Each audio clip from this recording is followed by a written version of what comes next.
మద్యం విధానానికి సంబంధించిన మనీ లాండరింగ్ కేసులో అరెస్ట్ అయిన ఢిల్లీ ముఖ్యమంత్రి అరవింద్ కేజ్రీవాల్ ఇక ఎన్ఫోర్స్మెంట్ డైరెక్టరేట్ కస్టడీలో ఉన్నారు. అయితే అక్కడి నుంచే ఆయన పాలన సాగిస్తూ ఉండటం చర్చనీయాంశమైంది. కస్టడీ నుంచి ఆయన ఇచ్చిన ఆదేశాలపైన ఈడీ దర్యాప్తు చేపట్టగా ఇదే సమయంలో తాజాగా సీఎం మరోసారి ఉత్తర్వులు జారీ చేశారు.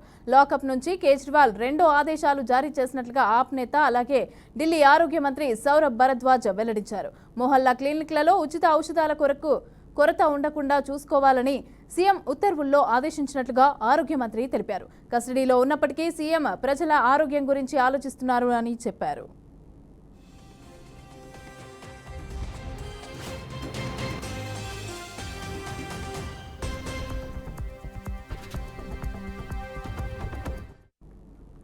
ఇటీవల ఆయన నీటి సమస్య నివారణ కోసం సహచార మంత్రికి అతిషికి నోటు ద్వారా ఉత్తర్వులిచ్చారు. దీన్ని ఈడీ తీవ్రంగా పరిగణించింది.